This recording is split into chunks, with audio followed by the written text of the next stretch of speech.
Hello everyone, आप सभी का हमारे चैनल पे स्वागत है बच्चों। तो आपके अर्धवार्षिक परीक्षा आने वाले हैं और ये मैं आपके लिए पूरे सिलेबस का इम्पोर्टेंट क्वेश्चन लेके आ गया हूँ पेपर फॉर्मेट में। ठीक है। ये आपके अर्धवार्षिक प्री बोर्ड बोर्ड एग्जाम सभी के लिए इम्पोर्टेंट है। ठीक है, तो चलिए स्टार्ट करते हैं। मैं आपको दिखा देता हूँ मैंने कैसे क्वेश्चन रखे हैं, पूरे पेपर फॉर्मेट में रखा है। देखिए, ये आपके 1 नंबर के क्वेश्चन मैंने यहाँ रखे हैं। ठीक है, यहाँ पर देखिए आपको 2 नंबर के सारे क्वेश्चन हैं। फिर आप यहाँ देखेंगे आपके 3 नंबर के क्वेश्चन हैं। और फिर आपके आ जाएंगे आपके 6 नंबर के क्वेश्चन, बड़े बड़े नंबर के।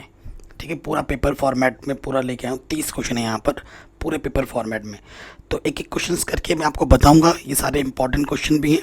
आप बोल रहे थे सर हमें इंपॉर्टेंट क्वेश्चन कराऊं, तो ये इंपॉर्टेंट क्वेश्चन है और इसका सोल्यूशन भी हम करेंगे। ठीक है, तो पहले वाले क्वेश्चन पे आ जाते हैं बेटा। पहले वाले क्वेश्चन में हमसे क्या बोल रहे हैं कि निम्न में अपरिमेय संख्या कौन सी है? √3, √4, 5, 2/3। ठीक है बच्चों। आपसे क्या बोला जा रहा है कि हमें क्या बताना है बेटा? अपरिमेय संख्या बतानी है। तो अगर आप जानते हैं कोई भी अभाज्य संख्या हो, ठीक है बच्चों, कोई भी अगर अभाज्य संख्या होती है और उसके ऊपर से अगर आ जाता है अंडर रूट, तो वो संख्या क्या होती है? अपरिमेय संख्या होती है। ठीक है, यहाँ पर 3 है और 3 के ऊपर अंडर रूट है, तो ऑप्शन नंबर जो ए है वो क्या हो जाएगा? अपरिमेय संख्या हो जाएगा। √4, 4 का वर्गमूल 2 होता है, तो ये परिमेय है। 5 भी परिमेय संख्या होती है, ये P/Q के रूप में लिखा है ना, 2/3, तो ये परिमेय संख्या है। नेक्स्ट क्वेश्चन आपसे पूछ रहे हैं द्विघात बहुपद की घात कितनी होती है? बच्चों क्या बोला है? द्विघात का मतलब 2 घात, तो उसकी बहुपद की जो घात होती है वो कितनी होती है? 2 होती है। तो ऑप्शन नंबर जो आपका थर्ड है वो सही हो जाएगा। नेक्स्ट क्या बोल रहे हैं? समांतर श्रेणी का अगला पद कौन सा होगा?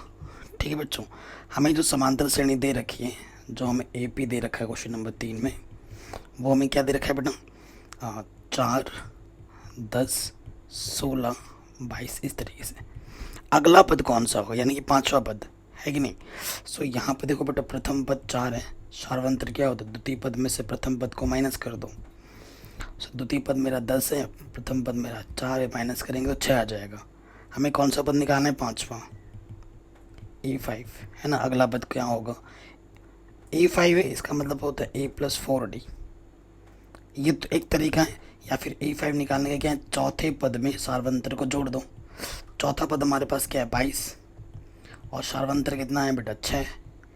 ठीक है, तो 22 और 6 कितना हो जाएगा? 28।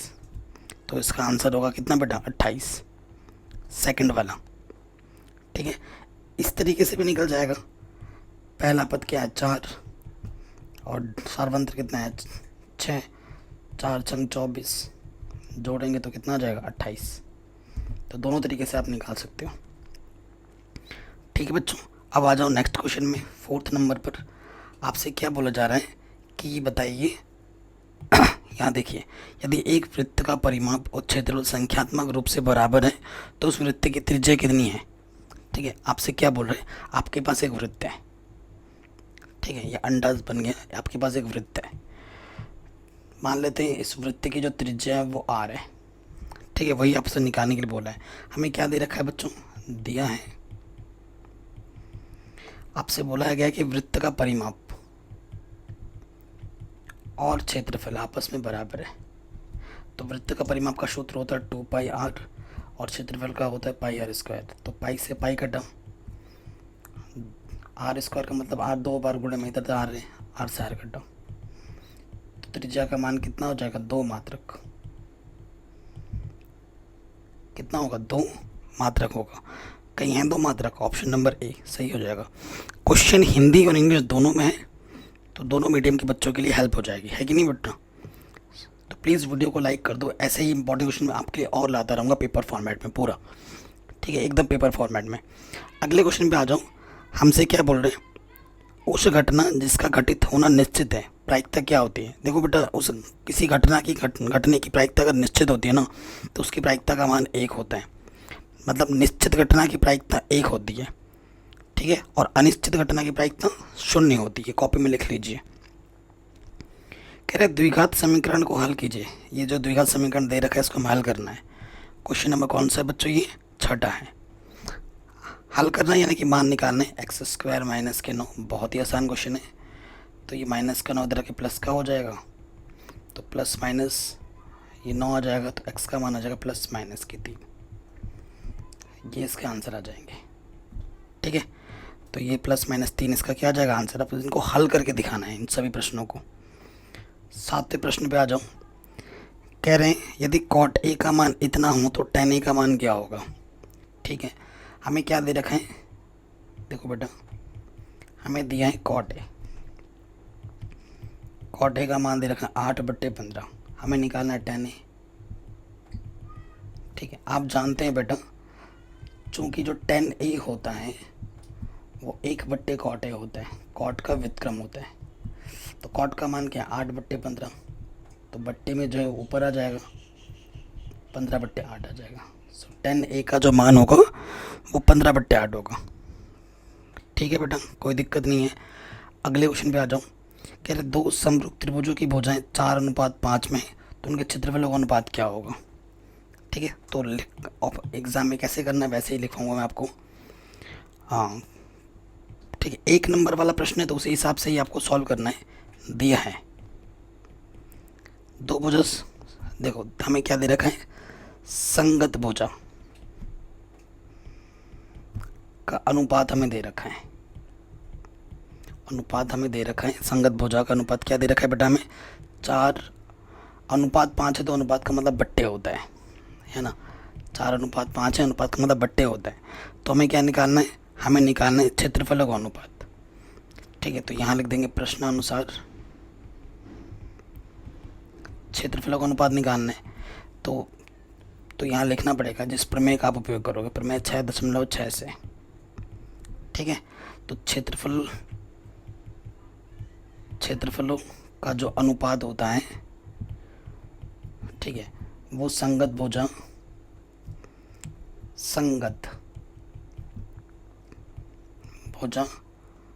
का जो अनुपात है उसके वर्ग के बराबर होता है। ये चीज़ आप लिखेंगे। संगत भुजा का अनुपात दे रखा है हमें 4/5, तो ऊपर वर्ग कर देंगे, 4 का वर्ग 16, 5 का वर्ग 25, तो 16:25 ये हमारा आंसर आ जाएगा। इतना आसान है। ठीक, नेक्स्ट क्वेश्चन पे आ जाते हैं। कह रहे हैं वृत्त पर स्थित किसी बिंदु पर कितनी स्पर्श रेखाएं खींची जा सकती हैं। ठीक है, इसको भी मैं आपको हर एक क्वेश्चन सॉल्व करके दिखाऊंगा बेटा, आप ये टेंशन मत लो कि सर आपके नहीं कराएंगे। ठीक है, सो नेक्स्ट क्वेश्चन हमसे क्या बोल रहे हैं कि ये जो वृत्त होती है बेटा, ये जो वृत्त है ना, कह रहे हैं वृत्त पर स्थित किसी बिंदु पर वृत्त की कितनी स्पर्श रेखाएं हो सकती हैं। देखो अगर ये आपका वृत्त है ना, ये एक बिंदु है, तो इस एक बिंदु पर कितनी स्पर्श रेखाएं हो सकती हैं, एक ही स्पर्श रेखाएं हो सकती हैं एक बिंदु पर, एक। सो आंसर क्या हो जाएगा, एक। ऐसे चित्र बना के दिखा दोगे, ये आपका उत्तर आ जाएगा। ठीक है, कोई दिक्कत कोई परेशानी नहीं होनी चाहिए। अब आते हैं नेक्स्ट क्वेश्चन पर। कह रहे किसी बंटन का माध्य ज्ञात कीजिए अगर यदि इसकी माध्यिका और बहुलक क्रमशः इतने और इतने हों। ठीक है, तो ये जो क्वेश्चन है बच्चों, ये क्वेश्चन आपके चैप्टर नंबर 14 का है। ठीक है, चैप्टर नंबर 14 का है, और एक संबंध होता है माध्य में, माध्यिका और बहुलक में, उस संबंध पर आधारित प्रश्न है। या तो एग्जाम में संबंध लिखने के लिए आ जाते हैं, या फिर उस पर आधारित प्रश्न 1 नंबर में हर साल आते ही आते हैं। जो सूत्र होता है ना, सूत्र पता है क्या होता है, यहाँ पे 10वां क्वेश्चन हम कर रहे हैं, यहाँ पे लिख देंगे हम जानते हैं, वी नो दैट। क्या जानते हैं हम, कि जो संबंध है बेटा ये से याद कर लेना, 3 माध्यक जो होता है वो बहुलक प्लस 2 माध्य होता है। कई बच्चे ऐसे होंगे बोलेंगे सर हमारे सिलेबस में ये चैप्टर नहीं है, वो चैप्टर नहीं है, तो बेटा मत पढ़ो वो चैप्टर। ठीक है, बाकी मैं सभी के लिए बना रहा हूँ, बट अगर आप नहीं पढ़ रहे तो इसमें आपका ही नुकसान है, क्योंकि फ्यूचर में जब आप कंपटीशन में बैठोगे ना तो ये सब आएगा और आपको नहीं आएगा। तब आपको हमेशा नॉलेज के पीछे भागना चाहिए, नंबर के पीछे नहीं है तो भी पढ़ो बेटा, फ़ायदा ही होगा, कुछ नुकसान नहीं होगा आपका। ठीक है, तो इस क्वेश्चन में हमें क्या दे रखा है बच्चों, क्या बोल रखा है कि माध्यिका और बहुलक दे रखा है। माध्यिका को माध्यक भी कहते हैं। माध्यिका दे रखा है 45। ठीक है, बहुलक हमें दे रखा है, बंटन का बहुलक दे रखा है हमें 13। हमें माध्य निकालना है इस क्वेश्चन में। ठीक है, 3 से गुणा कर दो, 3 पचे 15, हासिल लगा, 1 3 चौके 12 और 1 13, ये प्लस का 13 इधर आके माइनस का हो जाएगा, इधर बचेगा 2 माध्य। ठीक है, घटाएंगे, 5 में से 3 गया 2, ये 2 गुणे में इधर के बट्टे में आ जाएगा, यहाँ हो जाएगा माध्य, 2 से काटोगे 2 छंग 12, 2 1 कम 2, तो जो माध्य आ जाएगा वो आ जाएगा आपका 61। इतना आसान क्वेश्चन है। ठीक है, आराम से हो गया, कोई दिक्कत कोई परेशानी नहीं होगी। अगले क्वेश्चन में आ जाओ। कह रहे यदि बहुपद ax² माइनस 8x के शून्यकों का योग 4 हो तो a का मान ज्ञात कीजिए। बहुत ही शानदार क्वेश्चन है। अब कई बच्चे बोलेंगे सर हमारे सिलेबस में इस साल दूसरा चैप्टर नहीं है, बट ये फिर भी आएगा क्योंकि चौथे चैप्टर पर आधारित हो जाता है ना, द्विघात समीकरण और द्विघात बहुपद सेम टू सेम चीज़ है, तो आएगा ज़रूर। ठीक है बेटा, मैं आपका भला चाहता हूँ तो कभी गलत सलाह नहीं दूंगा। हमें क्या दे रखा है बच्चों, हमें इधर दे रखा है द्विघात बहुपद दे रखा है ax² माइनस के 8x माइनस 4। ठीक है, सो बच्चों यहाँ तुलना करना पड़ता है, a की जगह पर a ही है, ठीक है, b की जगह पर माइनस का 8 और c की जगह पर माइनस के 4।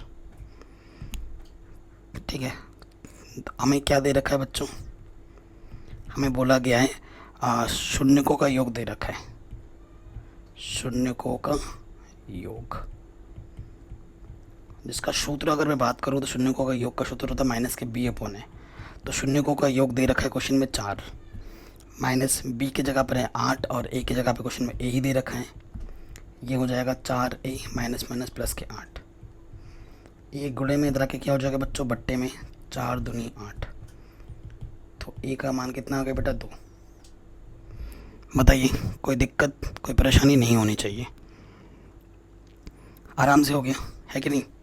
11वां क्वेश्चन भी हो गया। अब आ जाओ 12वें पे। कह रहे हैं यदि ABC किसी त्रिभुज के आंतरिक कोण हो तो सिद्ध कीजिए कि इसका जो मान होगा वो 1 के बराबर होगा। शानदार क्वेश्चन है, ठीक है ना। चलिए 12वें क्वेश्चन पे आ जाते हैं। ज़बरदस्त क्वेश्चन है। अब ये 2 नंबर वाले स्टार्ट हो चुके हैं। देखो त्रिभुज बोला है, त्रिकोणमिति है, तो बेटा आपको पता होना चाहिए कि त्रिकोणमिति के सारे जो नियम कानून होते हैं वो 90 अंश वाले पे ही लागू होते हैं। तो मैंने इस त्रिभुज का नाम दे दिया ABC, आंतरिक कोण है।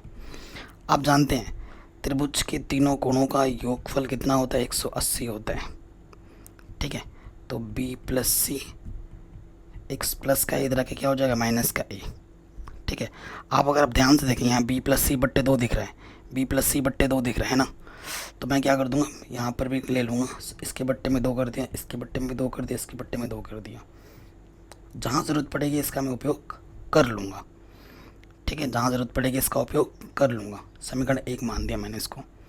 अब यहाँ आ जाओ, इसको सिद्ध करना है ना, तो मैं क्या ले लूँगा, बायां पक्ष ले लूँगा। बायां पक्ष लेने पर, ठीक है, बायां पक्ष ले लूँगा। तो बाएं पक्ष में क्या है बेटा, यहाँ पर साइन B प्लस C बट्टे 2 गुणा कॉस E बट्टे 2, यहाँ पर कॉस B प्लस C बट्टे 2 और यहाँ है साइन A बट्टे 2। इसको हल करके एक लाना है, ठीक है। आपको मैंने सिखा रखा है 8.3 में, अगर इन किसी कोण को जोड़ने पर 90 डिग्री आता है तो उनमें से मुझे हमें एक को बदलना पड़ता है। अब आप कहोगे कैसे पता चलेगा सर, देखो इसको और इसको जब जोड़ोगे ना तो 180 बट्टे में 2 आ जाएगा, काटोगे तो 90 आ जाएगा, और जब 90 आ रहा है तो इसमें से या इसमें से किसी एक को बदलना पड़ेगा, ठीक है। इसमें से किसी एक को बदलना पड़ेगा। और यहाँ से देखो बेटा, इसको जब काटोगे तो यहाँ कितना आ जाएगा 90, तो 90 माइनस A माइनस 2 आ जाएगा, ठीक। तो मैं क्या कर रहा हूँ, मान रख रहा हूँ। देखो क्या हो जाएगा, इसके जगह पे मान रखूँगा और इसके जगह पर मान रखूँगा।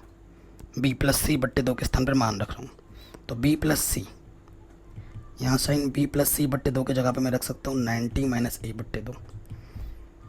ये cos A/2। ये क्वेश्चन आपको NCERT में नहीं मिलेगा, बट लॉजिक तो वही है ना। फिर इसके जगह देखो यहाँ पर क्योंकि दोनों तरफ एंगल सेम है ना, तो अगर यहाँ B प्लस C बट्टे के 2 में जगह मान रख रहे हो तो यहाँ पर भी उसी की जगह पे ही मान रखना पड़ेगा। ये सब मैंने पढ़ा रखा है 8.3 में, है ना। सो अब यहाँ पर कॉस है, यहाँ पे भी यार बी प्लस सी बट्टे 2 की जगह पे मान रखोगे 90 माइनस ए बट्टे 2, ठीक है। और यहाँ पर है साइन ए माइनस साइन ए बट्टे 2। आपको सूत्र पता होगा, साइन 90 माइनस थीटा क्या होता है बेटा, cos theta, and cos 90 minus theta क्या होता है, साइन थीटा। यहाँ पे मान रखो ये साइन 90 और थीटा की जगह पर है, कॉस 90 थीटा की जगह पर है, तो ये हो जाएगा कॉस ए बाई 2, उधर गुणे में क्या है कॉस ए बाई 2, ये हो जाएगा साइन ए बाई 2 सूत्र में, है ना। Sine 90 minus theta, cos 90 minus theta क्या होता है, साइन थीटा, और इधर भी ये बट्टे 2, सेम चीज़ 2 बार गुणे में है, तो इधर मैं आगे लिख देता हूँ। यहाँ से हो जाएगा कॉस स्क्वायर ए बट्टे 2, इधर हो जाएगा साइन स्क्वायर ए बट्टे 2।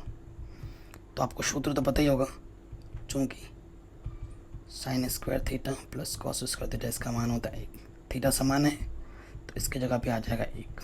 आप बायां पक्ष लेके चले थे, आपको दायां पक्ष मिल गया, हैंस प्रूव्ड। तो ये क्वेश्चन आपका आराम से बन गया, कोई दिक्कत नहीं। अब अथवा में भी दे रखा है तो हम अथवा फथवा सब करेंगे, ठीक है। 12वें पर क्वेश्चन पे आ जाओ बेटा, इसको मिटा देते हैं, हमने लिख लिया होगा अभी तक, अथवा में वाला पार्ट कर रहे हैं हम। तो इसमें भी बायां पक्ष लेके हमें दायां पक्ष सरल करना है, तो यहाँ ले लेंगे बायां पक्ष लेने पर, ठीक है। बायां पक्ष हमारे पास क्या है बच्चों, 1 प्लस टेन स्क्वायर है, 1 प्लस कॉट स्क्वायर है। सो ये सर्वसमीका होती है। 1 प्लस टेन स्क्वायर ए क्या होता है बेटा, 1 प्लस टेन स्क्वायर होता है सेक स्क्वायर ए, और 1 प्लस कॉट स्क्वायर क्या होता है, कॉसेक स्क्वायर है। ये क्वेश्चन है आपका 8.4 का, ठीक है। सर्वसमीका लगती है तो हम सर्वसमीका लगाना पड़ता है, ठीक है। तो जो प्रूफ करना वो मिला नहीं, सेक कॉस में आ गया, तो साइन उसके बाद क्या करते हैं, साइन कॉस में बदलते हैं। सेक को हम लिख सकते हैं 1 बट्टा कॉस, वर्ग है तो वर्ग कर दो, कॉसेक को लिखते हैं 1 बट्टा साइन, वर्ग है तो वर्ग कर दो। 1 का वर्ग क्या होता है 1, यहाँ से हो जाएगा कॉस स्क्वायर, 1 का वर्ग 1, यहाँ से हो जाएगा साइन स्क्वायर, ठीक है। इसकी गुणा इसके साथ होती है, भागा इसकी गुणा इसके साथ, ऊपर आ जाएगा साइन स्क्वायर ए, नीचे आ जाएगा कॉस स्क्वायर ए, तो यह आ जाएगा sign A upon cos A, square है, साइन अपॉन कॉस क्या होता है 10, ठीक है, स्क्वायर, तो ये हो जाएगा 10 स्क्वायर ए, ठीक है। आपको पता है बेटा एंगल का कभी स्क्वायर वगैरह नहीं होता है ना, सिर्फ ट्रिग्नोमेट्रिक फंक्शन का ही होता है। हो गया, आराम से बन गया, कोई दिक्कत नहीं। नेक्स्ट क्वेश्चन पे आ जाते हैं। नेक्स्ट क्वेश्चन आपसे क्या बोल रहे हैं, जांच कीजिए कि ये बिंदु और ये बिंदु एक समद्विबाहु त्रिभुज के शीर्ष हैं। तो देखते हैं बेटा क्या दिक्कत है। समद्विबाहु में क्या दो बीच की दूरी बराबर आनी चाहिए। सो हमारे पास 3 बिंदु दे रखे हैं, ए दे रखा है माना, क्वेश्चन नंबर ये 13 है, माना ए हमारे पास क्या 5,-2, बी हमारे पास है 6,4 और सी हमारे पास है 7,-2। सबसे पहले हमें निकालना है ए बी का मतलब दो बिंदुओं के बीच की दूरी। सूत्र होता है x1 माइनस x2 का स्क्वायर, y1 माइनस y2 का स्क्वायर। तो इसे x1 मान लो, इसे y1, इसे x2 और इसे y2। तो x1 माइनस x2 का स्क्वायर, y1 माइनस y2 का स्क्वायर। 5 में से 6 घटाओगे माइनस का 1 और ये माइनस 6, तो ये आ जाएगा 1, 6 छंग 36, माइनस का प्लस ही हो जाता है, √37 मात्रक। ये आपने ए बी निकाला। अब आप निकालोगे बी सी, बी और सी, ठीक है। जब आप बी सी निकालोगे तो ये जो अभी हम लिख रहे थे ना, ये आपका क्या हो जाएगा बेटा, ये आपका x1 होगा, ये y1, अब की बार ये x2, ये y2। सूत्र में रख दो x1 माइनस x2 का स्क्वायर, y1 माइनस माइनस 2 है, माइनस माइनस क्या हो जाता है प्लस स्क्वायर। तो देखो 6 में से 7 घटाएंगे तो -1, 4 और 2 6, तो ये हो जाएगा 1, 6 छंग 36, तो ये आ जाएगा √37 मात्रक। ठीक है आंसर। अभी अरे यार आंसर क्यों लिख दे रहा हूँ, ये आ गया बी सी। अब हमें क्या निकालना है, ए बी निकाला, बी सी निकाला, अब निकालना है ए सी, तीन। ठीक है, तो ये आपकी बार x1 y1, ये आपकी बार x2 y2। तो x1 माइनस x2 का वर्ग, y1 माइनस माइनस y2 का वर्ग, -2 स्क्वायर, 0 का स्क्वायर, 2 का वर्ग 4, 4 प्लस 0 4, 4 का ये 2 मात्रक। हमें दो बीच की दूरी बराबर चाहिए थी, √37, √37। तो लिखेंगे चूंकि ए बी बराबर बी सी, इसलिए ए बी सी एक समद्विबाहु त्रिभुज के शीर्ष हैं। ये आपका आंसर आ जाएगा।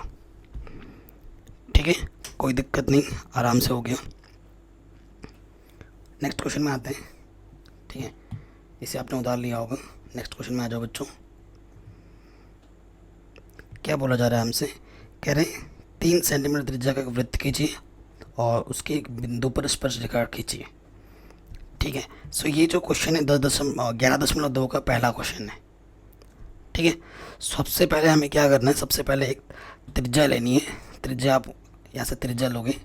ठीक है, और त्रिज्या लेने के बाद हमें क्या करना है, 3 सेंटीमीटर का क्या खींचना है, त्रिज्या लेने के बाद वृत्त खींचना है, जो कि आपको आता ही होगा। ये हमने एक वृत्त खींच दिया। ठीक है, जिसकी त्रिज्या कितनी है, 3 सेंटीमीटर है। ये हमारा केंद्र का नाम दे दी, ये हमारा 3 सेंटीमीटर है। फिर क्या बोल रहे, त्रिज्या का एक वृत्त कीजिए और तब उसके किसी बिंदु पर स्पर्श रेखा पर, तब उसके किसी बिंदु पर से स्पर्श रेखा खींचनी है।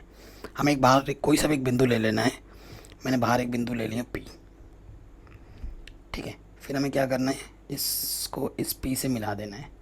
फिर हमें अर्धक खींचना है। अर्धक खींचना आता ही होगा। यहाँ पर रखोगे आधे से ज़्यादा लगे, यहाँ से एक चाप कटेगा और यहाँ से एक चाप कटेगा। फिर ये यहाँ रखोगे, यहाँ से एक चाप कटेगा और यहाँ से एक चाप कटेगा, है ना। फिर आपको क्या करना है, इन दोनों बिंदुओं को मिलाते हुए रेखा खींच देनी है, तो आपको एक नया केंद्र मिल जाएगा। अब आपके गोला प्रकार के निप को यहाँ पर रखना है और इसको त्रिज्या मानते हुए ये भी, और ये दूरी बराबर आएगी। आपको क्या खींचना है, एक वृत्त खींचना है जो इन दोनों बिंदु से होता हुआ जाएगा। जैसे ही आप यहाँ से जाओगे तो आपको दो कट पॉइंट मिलेंगे, यहाँ और यहाँ। अब इस कट पॉइंट को इस कट पॉइंट को ना आपको इस P बिंदु से मिला देना है। ठीक है, तो ये जो दूरी है ना वो आपस में बराबर आएगी। इस पॉइंट को A बोल दो, इस पॉइंट को B बोल दो। यही आपके ये जो AP है और ये जो BP है वो आपकी स्पर्श रेखा हो जाएगी। ठीक है, समझ में आ गया होगा। नहीं आ रहा है तो बेटा मैंने ऑलरेडी पढ़ा रखा है 11.2, जिसकी लिंक्स भी मिल जाएगी डिस्क्रिप्शन पर, हम जाके देख सकते हैं। वहाँ पर मैंने पटरी पेंसिल से सब आराम से समझाते हुए बना रखा है, तो आप वहाँ से देख सकते हैं। ठीक है, आगे बढ़ते हैं, नेक्स्ट क्वेश्चन पे आ जाते हैं। क्वेश्चन क्या बोल रहे हैं, एक पासे को यादृच्छा मतलब बिना देखे फेंका जाता है, एक विषम संख्या प्राप्त करने की प्रायिकता क्या होगी। बहुत ही इजी सा क्वेश्चन है। ठीक है बेटा, कई लोगों के पास या कई लोग यूपी बोर्ड में ये चैप्टर नहीं है, बट बेटा पढ़ लो, आपका ही फ़ायदा होगा। हर चीज़ नंबर्स के लिए नहीं होती है। ठीक है, ये चीज़ ध्यान रखना, फ्यूचर में आपको ये हेल्प करेगा। देखो, पासे पर पासा, जब आप पासा मतलब लूडो, पासे पर अंकित संख्या। ठीक है, पासे पर अंकित संख्या क्या क्या होती है, 1 होता है, 2 होता है, 3 होता है, 4 होता है, 5 होता है, 6 होता है ना। तो जो कुल परिणाम होते हैं उस पर कुल परिणाम कितने होते हैं, 6 होते हैं। हमें बोला विषम संख्या आने की प्रायिकता। तो जो चीज़ हमें निकालना होता है ना वो हो जाता है संभव परिणाम। तो विषम संख्या क्या क्या होती है, 1 है, 3 है, 5 है। तो संभव परिणाम हमारे पास क्या है, 1 2 3। ठीक है, प्रायिकता का जो सूत्र होता है, प्रायिकता सिंपल में बताऊं तो क्या होता है बेटा, संभव परिणाम बट्टे में कुल परिणाम। ठीक है, तो लिखना है प्रश्नानुसार एग्ज़ाम में जैसे लिखना है ना बच्चों, बिल्कुल वैसे करवा रहा हूँ, कोई शॉर्टकट नहीं करवा रहा है मैं, कोई भी शॉर्टकट नहीं। ठीक है, प्लीज़ वीडियो को लाइक शेयर ज़रूर करना अपने दोस्तों के साथ। प्रश्नानुसार में क्या है ना बेटा, हमें क्या निकालना है, विषम संख्या आने की प्रायिकता पासे फेंकने पर। सूत्र क्या होता है, संभव परिणाम, संभव परिणाम है 3, कुल परिणाम है 6, 3 एक कम 3, 3 दूनी 6, तो आंसर आ जाएगा 1/2। बताओ कितना आसान है, ये बहुत आसान चैप्टर है, बहुत ही ज़्यादा। अब इसमें अथवा फतवा में भी कुछ दे रखा है ना, तो अथवा फतवा पे आ जाओ। क्या बोला है, 12 खराब और 132 अच्छे पेनों के मिश्रण में से एक पेन यादृच्छा निकाला जाता है, निकाले गए पेन की अच्छे होने की प्रायिकता क्या है। ठीक है, सो करते हैं सॉल्व इसको, अथवे को। अथवा क्या बोल रखा है बच्चों, कह रहे हैं हमें दिया है, सबसे पहले लिखेंगे जो दिया है हमें। क्या दे रखा है बेटा, खराब पेन, खराब पेन 12 है और अच्छे पेन जो है हमारे पास वो 132 है। तो हमारे पास कुल पेन कितने हैं, दोनों को जोड़ देंगे, 12 + 132 यानी कि 144। ठीक है, प्रश्नानुसार क्या बोला गया, पेन की अच्छे होने की प्रायिकता, प्रायिकता में संभव परिणाम, अच्छे पेन, अच्छे पेन कितने हैं 132 और संभव परिणाम बट्टे कुल परिणाम, कुल परिणाम कितने हैं 144। संभव परिणाम बट्टे कुल परिणाम होता है सूत्र। काटो इसको, 2 से काटो, 2 सत्ते 14, 2 दूनी 4, 2 छंग 12, 2 छंग 12। ठीक है, 6 से काटो, 6 कम 6, 6 दूनी 12, 6 कम 6, 6 कम 6, तो आंसर आ जाएगा 11/12। ठीक है, आराम से हो गया।